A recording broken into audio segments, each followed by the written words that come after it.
Relationships aren't always sunshine and rainbows. Just like in nature, you can't have rainbows without a little rain.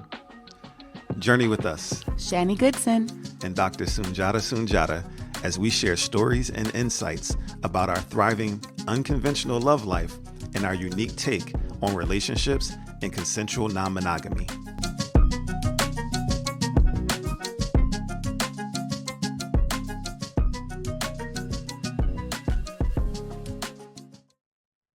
We're back.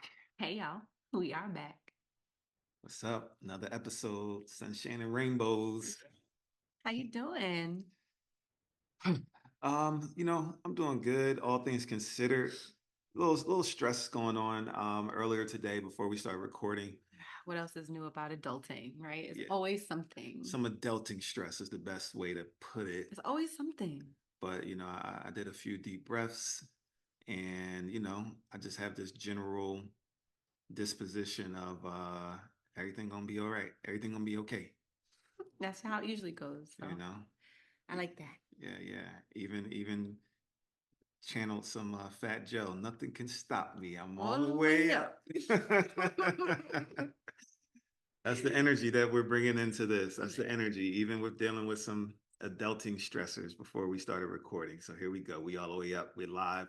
We're happy to be back with all of you once again. This is so exciting, so fun. So fun. Episode 7. What are we going to talk about?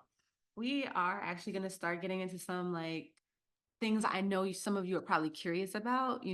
How do we as non-monogamous people kind of communicate, and how do we navigate multiple relationships? How we communicate about our relationships outside of each other. With other people. Right. Like, what do we share with each other about our relationship with other people? Right. What type of details do we tell each other? What do we want to know? What don't we want to know? Yeah. Things like that. So, yeah. Which is constantly being negotiated. So that's what we're about to get into today. One thing that we always say when we talk about non-monogamy is, and life in general, is that it's always changing. Change is inevitable. And that's part of what I think we aim for, is to be able to withstand change, to be resilient, and to be able to weather the changes of life with unconditional love and with care and consideration, and with keeping our autonomy and our freedom and our liberation at the forefront. So that's what we're going to talk to y'all about today. We're going to talk about how we navigate this non-monogamous world. So let's get into it. Yeah, let's do it. And even as I'm sitting here thinking, I'm thinking about like what we do versus what I've done in previous relationships. Because it's different. Every relationship is so different. So right? can you tell us about how it's been for you in the past? What are some things, or should we start with what we do now? Yeah, and then start with us. Let's talk about what we do now, and then if you don't mind, bring in how it's different from previous relationships, because I think that might be some really valuable stuff for sure. Our listeners. Yeah, for sure. Well, first of all, I would say we're really open and transparent. We don't lie. That's really important. I don't even think we even attempt to stretch the truth in any way. We ask questions. So if we're curious, we ask questions about what's going on. So let's say Sunjata is going out to spend time with another love. I might ask him how it went. So yeah, we ask questions. Like how'd it go? Was it fun? If we want to know, I would say I'm pretty nosy sometimes. And I might ask if it's a new relationship, I might ask, have y'all had sex yet? I might ask, how are you feeling about this person? And then we answer as we feel comfortable. I think we both agree to answer to our comfort levels. Yeah, and I'll say what's also important about that is, we've developed a rapport to where that level of communication is easy, and it's which is not always the case. I think we're fortunate in that, and like she said, we don't want to answer something we don't have to. There's no expectations within our relationship around these type of things. There's only whatever we agree to in any given moment. And that can change. Agreements can change over time as well. So there's always like a respect for each other's agency, um, and each other's, liberation, freedom, and like this, that's always at the forefront. So, but yeah, I'll say for me, it was an adjustment when I got into a relationship with Shani, because she would ask those things, where I've been in relationships with other people who didn't want to know those things, or if they were asking certain questions, it was like they were asking from a place of insecurity or fear. Um, but with Shani, initially it was so uncomfortable. I don't know if you remember, like early on, how It I would still is. I would Let's be express. In some instances, it is. In some instances, it is. But I feel like I'm better. I'm used to it more now. yeah. So it's not like I don't have like those trauma responses where if someone's asking me that in the past, I might respond a certain way, or I might be like resistant to like want to go into the details. I wouldn't lie because I don't lie, but I may be resistant in terms of like, do you really want to know that? Like, why do you want to know that? You know, because again, just because of things that have happened in the past on how people have used that information against me, or just in some instances how some people get hurt by that information. I don't like seeing people sad if they can't really stomach the details of certain things. And again, this is just the theme of this whole season. I'm sure you're picking up is like this relationship is unique, and my experience with Shani has been really unique because like she's really like brings a level of like enthusiasm and excitement around like, so what did you do? How was it? Did you have a good time?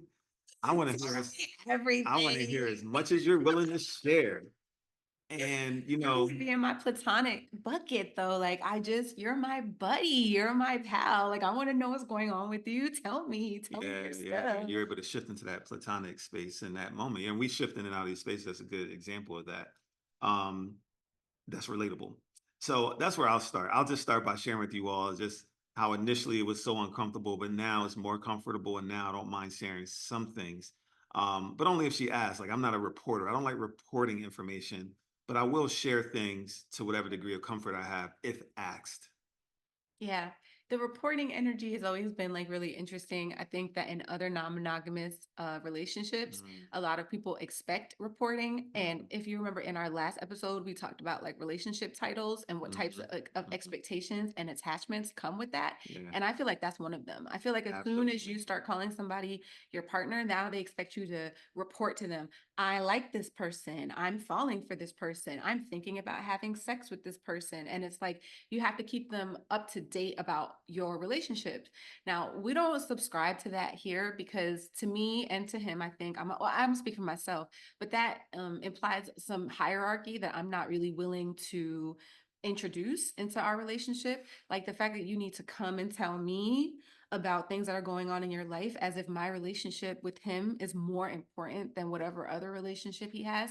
Everybody has an expectation of privacy within their romantic relationships, and so I don't think he has to report anything to me. Now I am going to say, and we've talked about this before, sometimes if he feels like he doesn't want to tell me something, and like for let's say I find out, which is has I don't think it's ever happened before, but like if I feel like he's resistant to telling me something or reluctant to tell me something, I'll be like, why? Like my feelings be hurt. I'm like, why don't you want to tell me?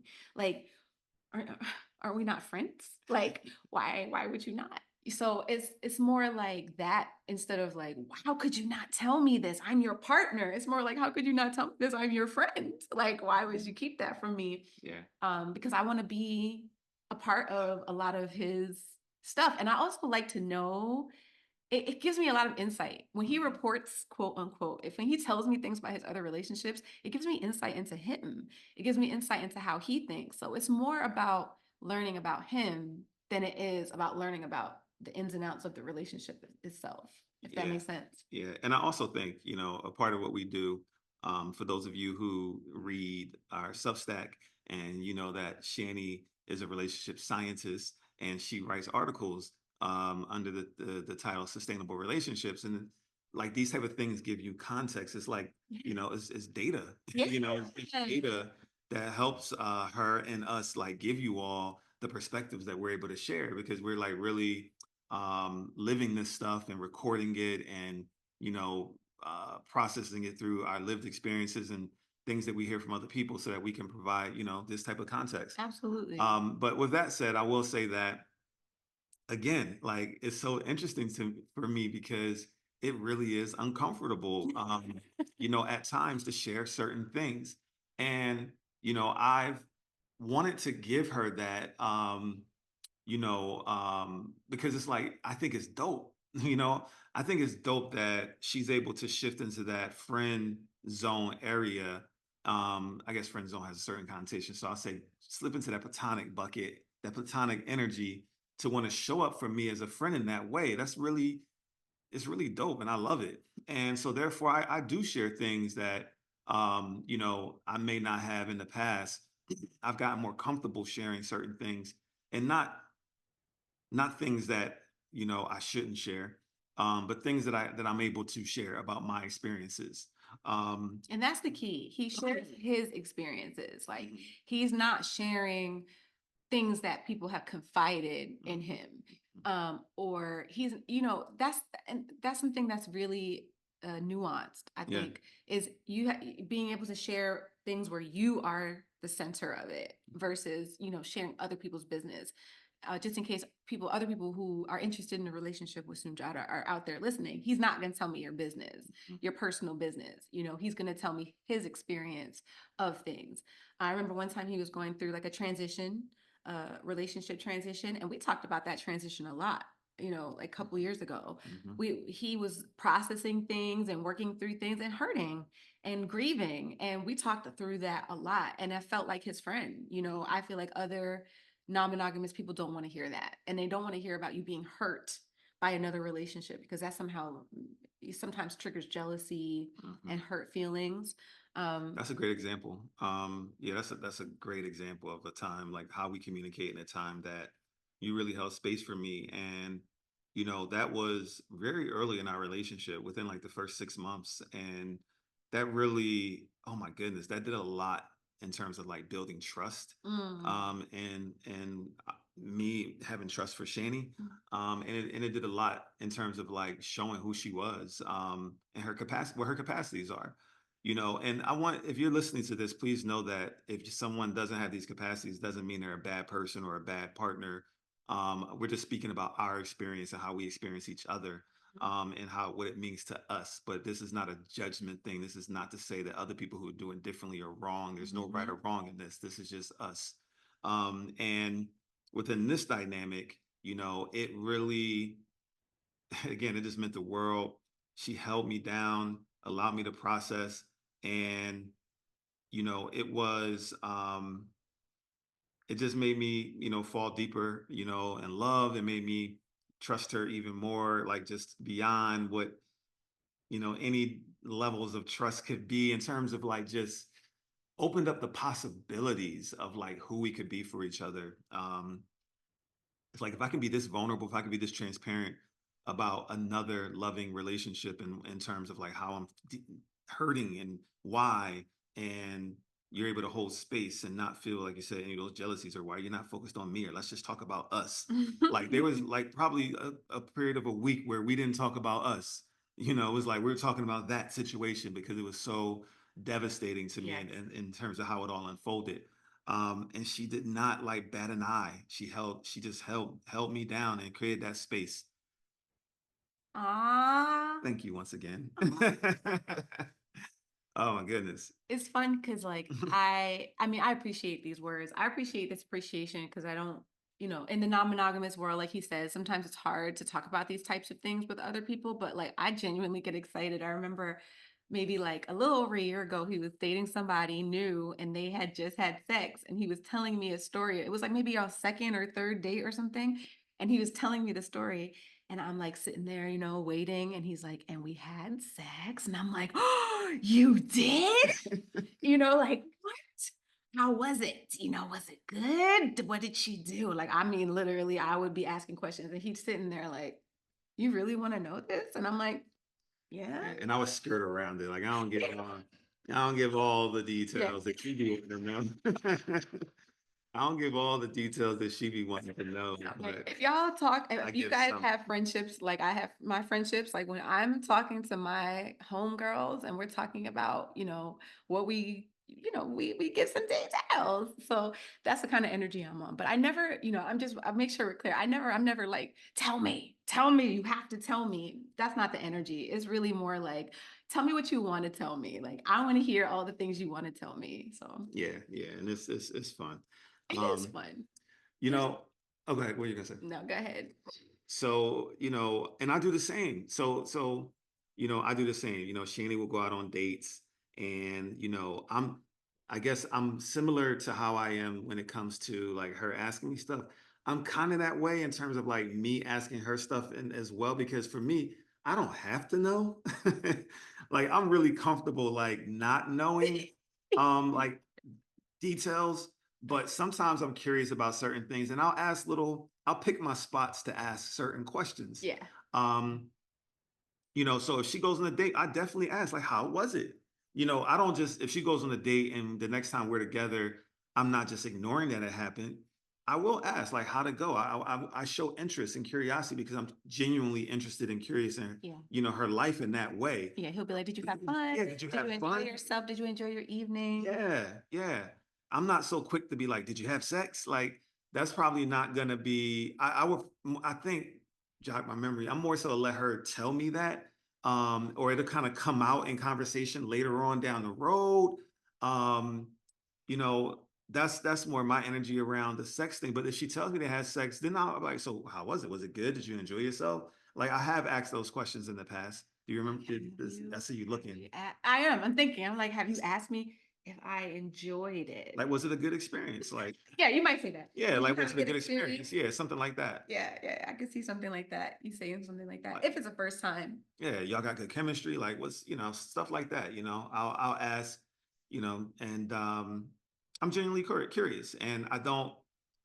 It's funny. I will say that there is, I think, just again because of the conditioning that I've continually as I've been on this journey have to work through and unlearn and I feel some discomfort before asking some of those questions, but it's like I'm always battling like my what's in my mind and like what's in my conscious mind and my subconscious mind, because my conscious mind is very much so liberation, freedom for all. My subconscious is still like, yeah, possession, jealousy, envy, and those things, they still exist in my subconscious just based on my, indoctrination in this mononormative culture that we've all grown up in. So, but I am aware of it, so I'm able to push through and let my genuine conscious thoughts win or lead, and I push through the subconscious things when I'm feeling them to ask those questions because I genuinely want to know. Um, I brought up earlier when we were talking about this episode. I remember we were on a road trip, and she was dating someone, and things were going really well. I think like last summer, and I asked, I said, so are you in love? Do you remember that? Yeah, I remember. You're like, so are you, yeah, are you in love? Do you feel like you're in love? That kind of question. Mhm. hmm How'd it feel to receive that question from me? I had to think about it because it wasn't something I had really thought about. Because I don't really necessarily think about relationships in that way. But it was fine. It gave me some. It was like a reflection question for me more than anything else, which is another reason I actually like having these conversations about our other relationships. Is for the reflection purposes. We've kind of already touched on that, but more than just my nosiness, which is there because of my genuine like uh concern and my genuine like interest in his life. I like these things for reflection, how we process different relationships and how we progress through different relationships. And like sometimes we'll stop and talk about the buckets. We've talked about the buckets in the previous episode too. What episode was that? I feel like that was episode 5, right? Yeah. And we'll talk about that. How is it going with the buckets? So that kind of stuff is really like interesting to me because of things I write, and a lot of what I write comes from his experience also. It's not just my experiences that inform the writing that I do on sustainable relationships. It's all the relationship conversations that we have. So I'm just curious. I'm just Yeah. curious. Also, And there's the logistical aspects of things. well, before we get into that, I do want to give them a little bit more context around me in that way. It's like, um, just so you all know, I probably thought about asking her that question for like 30 minutes before I actually asked it. And the reason why is because I'm like can you handle the answer? I'm like, can you handle the answer? And what I mean by that is, can you handle the answer? Again, I'm talking to my Yeah. subconscious. I've heard people in non-monogamy, polyamory spaces talk about something called a twinge. Yeah. It's like this feeling that you feel in your gut. And I personally have felt in my gut when I am ready to receive information that may be uncomfortable. Um, and or if I hear information that's going to be uncomfortable, I feel that little twinge in my gut, and it's an uncomfortable feeling. Um, but at the end of the day, it's like I get over it. So it's so interesting, like to be afraid of the twinge, even though the twinge doesn't hurt. It's just a slight, like your body. It's like my body's just giving me a signal that there's some discomfort, but it doesn't hurt. It's just a twinge. And then I move past, I process it, I learn something new, and I'm better for it when I push past the fear of the twinge. But that's what I was experiencing probably 30 minutes before I asked that question. Like the fear of, you're going to feel that twinge. And it's like telling myself, and it's okay. And eventually I got past it. So I just wanted to give you all some context around kind of like that process as well. There is a little bit, just to get into that point too, there's a little bit of like holding back sometimes, I think, when we talk about our relationships outside of each other. I think both of us do it a little bit, where we don't necessarily like talk about everything, that we might want to talk about. So like, let's say if you are falling in love, you might feel a little bit nervous about saying that. I might feel a little bit nervous about telling him that, because I know that that might elicit a twinge, Yeah. and I don't want that. Yeah. And so sometimes there's this tendency to kind of downplay how we're feeling about somebody. And I think a lot of other non-monogamous people might be able to relate to that, where you're talking to your, somebody who you're already in a relationship with about somebody new. You don't necessarily want to give them all the lovely, butterfly details, if that makes sense. Yeah. And it's out of care, in the way you just said that is because like if like in our situation, it's like she knows that in some instances I might feel a twinge about certain things. And it's like, well, can I protect them from that? And it's one of those just interesting things. Is like it's something that we're continually evolving and growing and maturing through. And I feel like there's been times where I'm like, I need to now hit me with all the twinges, because the more twinges I get, the easier to be down the line, or maybe I won't feel it anymore. Like that's kind of been my thought process at various times throughout my journey with you and with other people, with having to navigate the things that bring me that feeling. It's not necessarily something that I want to run from, because I'm confident in my abilities to work through it. But I can also understand how you, or anyone else who cares about me, may want to avoid me feeling that. So you may hold some things back. And we don't have any agreements about sharing things with each other. Like, we don't have any like agreements between us that says we have to tell the other what we've done, Yeah. or what we are planning to do, or anything like that. Like, Yep. he could have sex with somebody and not tell me. And then if I find out, I would not have any like grounds to be upset, because we don't have any agreements around that. We have had conversations about this before though, Yeah. but Not, we have no agreements around that. not that you can't naturally be like upset and disappointed. That's probably going to be a natural response, but you can't like come to me like, hey, why didn't you tell me? You know what I mean? No, I Like, do. yeah. Yeah. So there might be some natural upset and like, man, I wish he would have told me, or vice versa. But there's no, How could how you? could You're you, my or partner. How yeah, could you anything not like tell that. me? Again, because our relationship is, again, it's like we center agency, we center liberation. So that, so we don't have to deal with that. And you probably have some questions already Can I in your want mind about that, but that's going to be like another episode. Yeah, So but I when we want to get to say that, but because of that, it makes me feel comfortable to just tell her everything, because for me, everything's about liberation. It's like just knowing I don't have to. That's what's most important, more so than I don't want to. It's like I just need to know I don't have to, because generally I'm going to anyway, because I know I don't have to. Are you a teenager at heart? Is that you just a rebel? Again, I look. Hey, y'all, it's tattooed on my arm. I can't get in the camera well, but liberation is tattooed on my arm. So that's like a core value, a core tenet of how I live. And liberate. Well, anyway, we getting off topic, but we'll get into.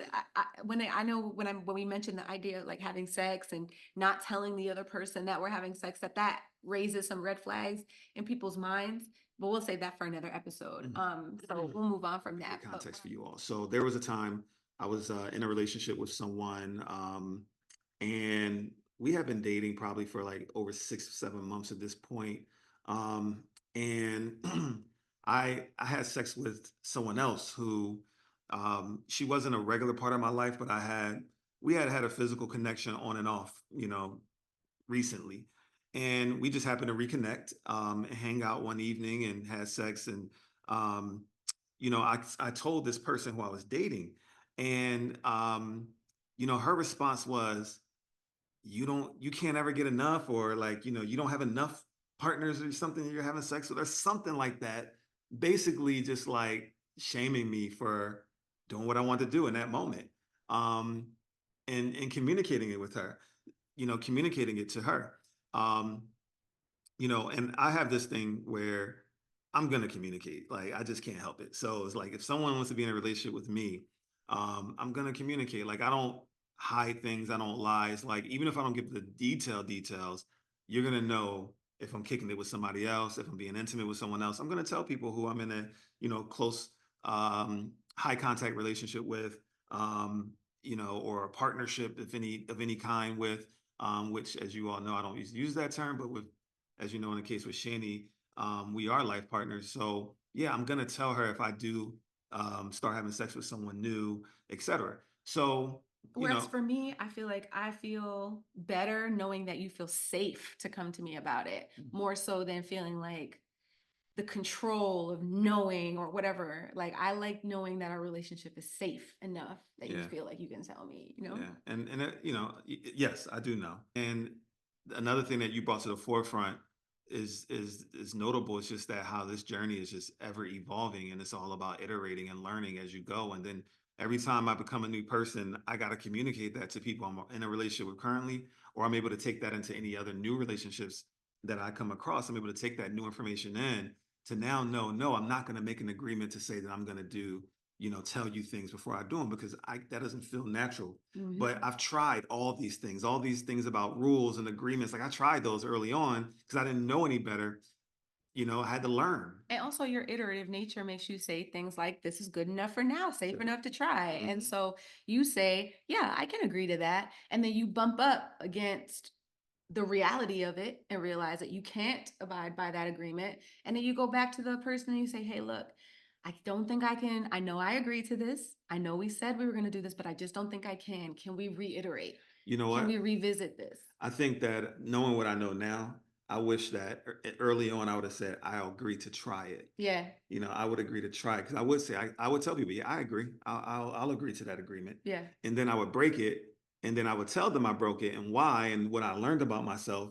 And, there was some tension and things like that at times. But that's the thing about agreements, that I feel like a lot of times people think they're these hard and fast laws, but the fact is that they are just tenets. They're just things you're agreeing to tentatively because you don't know. You don't know what you don't know, And so eventually you will have to come back and renegotiate or reiterate those agreements anyway. And I think that's what communication is about in our relationship also. Yeah.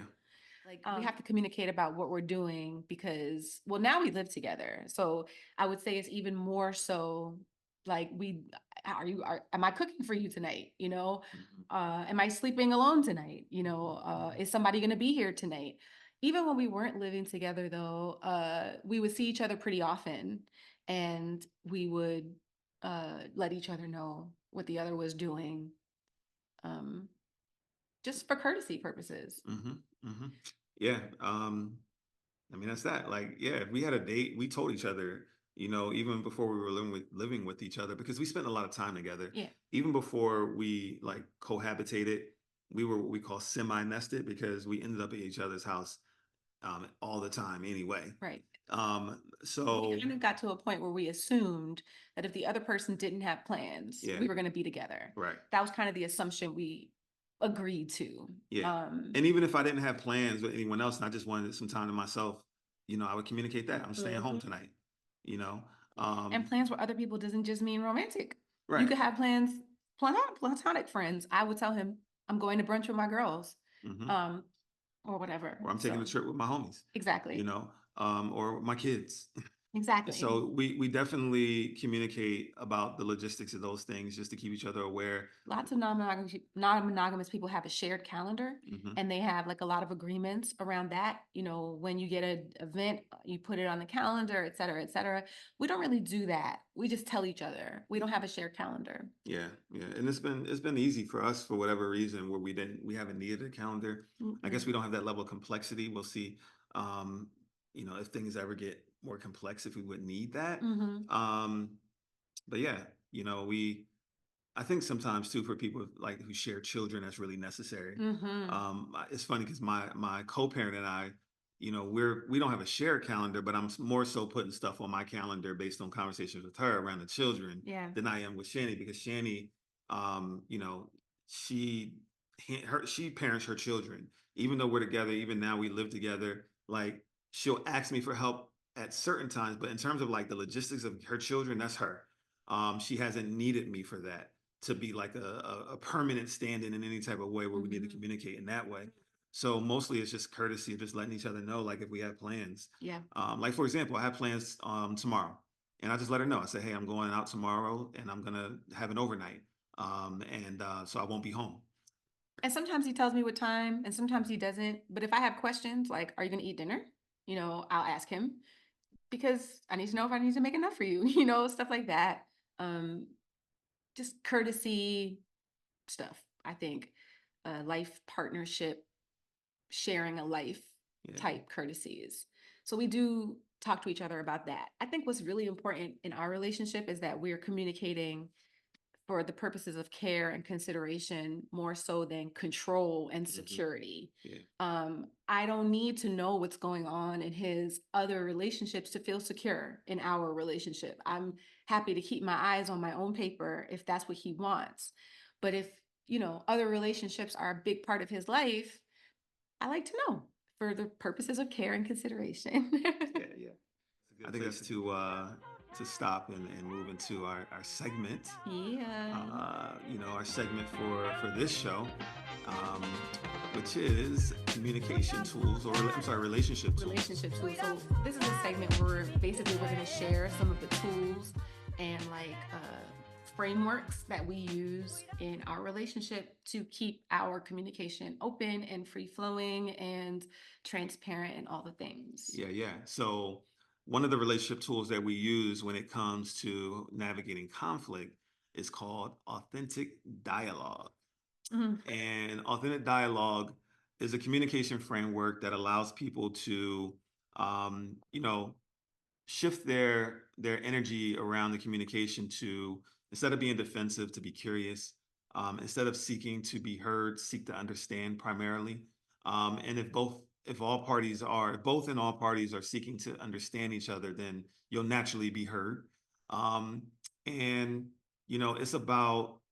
it's not about agreeing, it's about learning and then taking what you learn to make, decisions moving forward that both people can feel good about. And it's something I'm extremely passionate about. It's something that we teach in the world, in our work, in our business lives. We train on authentic dialogue, etc. But it's been such a wonderful tool within our dynamic, so that in terms of helping us navigate tension and conflict. I agree. Um, so how does it work? Like, how do we usually use it? Let's say we're in a moment of tension. Mhm. What would we do? So if we're having a disagreement, it's about noticing, because a conversation can turn to like tense and disagreement out of nowhere, when you don't expect sometimes. And it's in those moments that, one of us just recognizes, hold on, tensions are escalating. And, if I'm the one to notice, I'm just going to say, can we switch into authentic dialogue mode? Because we can easily quickly get into a back and forth. And it's like when I notice that it's going there, and when you go back and forth too many times, with tensions escalating, especially when you notice people start to cut each other off, it's like Mhm. time to switch to authentic dialogue because we don't want this to go left. So I'll specifically ask, can we have a dialogue about this? Can we switch into dialogue mode? Which? Sometimes you might need a moment to switch into that. Um, you might need a moment to switch into that sometimes. Like you might need a moment to calm down, take a deep breath, etc. I don't, it's interesting. Speaking, well, I'm gonna speak for myself. I don't typically find myself to be like very ruled by emotions, but sometimes when we're in like conflict and things feel like they're escalating, we start, like he said, going back and forth and like cutting each other off because we're not feeling heard. Um, and so sometimes we need to take a deep breath. Like sometimes the topic is just too close and we need to like breathe and think about it for a little bit first. He has a tendency to say, can we have a dialogue? I feel like my tendency is to try to ask a question to him because that usually helps. I think like if are having a moment of tension, if I ask him a question to so he can elaborate more. He appreciates that. So I try to do that more than anything else. One of the biggest parts of authentic dialogue and just leading into that is empathetic questions, as opposed to, he might say something and then it's my impulse to be like, but no, that's not, instead of saying, but no, that's not, it's probably better to say, well, can you tell me more about that? What are the feelings, what are the emotions that come up when you say something like that? The empathetic questions, they have a tendency to diffuse things, take them down and de-escalate. So instead of like us going up that tension escalator, it can bring us down a bit. Yeah. He's really not, and I said I was only gonna speak for myself, but Sunjata always says he doesn't argue, he fights, right? He always says, so he's like, I don't want to get mad, like I don't want to get angry, so let's talk calmly. Let's not get all activated. He gets very activated when I get activated. And I think part of that is because I'm not normally activated. So like when I am, he's like, oh, I can't, and we try to find ways to diffuse that. Would you Yeah. say that do you think we've ever had an argument? No. I would say things have gotten really, really tense, but I think we have enough skills to know that it's either time to step away and Mhm. come back when we can really dialogue, or we shift into dialogue mode. Um, I feel like we've definitely had some tense, challenging, conflicts or tension points in our relationship. Um, but I wouldn't say that it's been an argument because one, I don't argue. Like I've been doing this for like 10 years. And in terms of training authentic dialogue, learning about it, training on it. And so I'm very mindful, like I can't get I don't let myself go mad. I don't let myself go off the deep end because, like Shani said, like I don't argue, I fight. Like that was my mantra growing up. Like I will punch somebody in the mouth. Like I'm not gonna go back and forth arguing. This is much younger me. um, but like I'm not an arguer. I didn't have like jokes and quips to like crack on people. But like let's just fight. Like so in my adult life, I've learned that I'm not the type of person that's going to be arguing. It's like, let's just resolve this in a mature, peaceful way. I'm not going to go back and forth. And then with the people that I'm closest to, I can be very like dominant in my energy in terms of like, if I get loud and if I get rageful, I can get real big. And it could be frightening for people to see that bigness. I'm thinking about my children in this moment, when I was married, et cetera. So I don't allow myself to go there because I know I have that side of me. So, learning authentic dialogue in my, I guess about 14 years ago now, was a godsend because it gave me tools. And then I was so passionate about it. Obviously, I built my a whole life and business around it. Um, so yeah.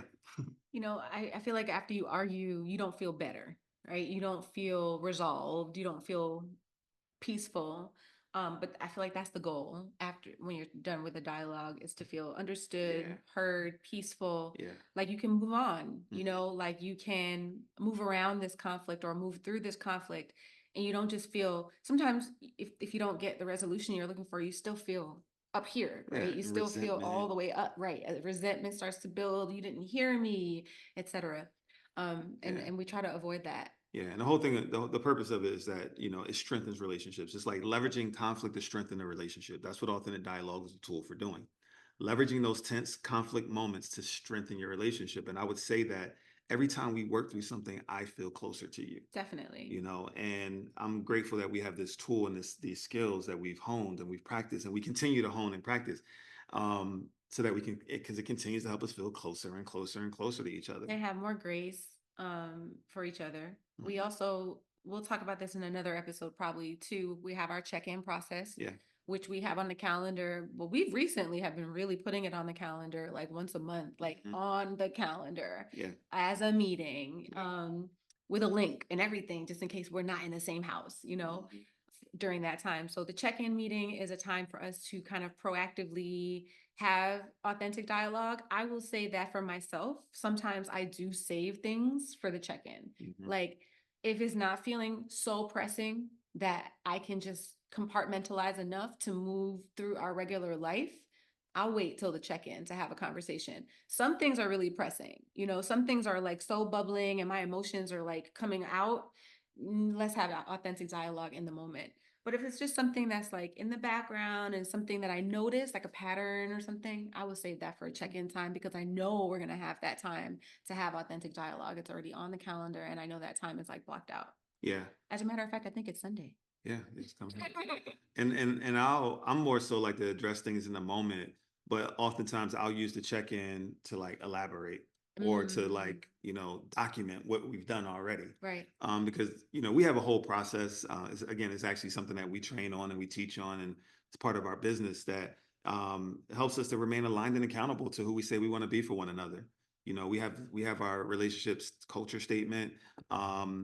And it anchors us. It's like we read that before we start our check-in process and we get grounded in it. And then we'll say, okay, what's happened recently that feels out of alignment with who, we say we want to be for one another. And then we'll just work through all of that.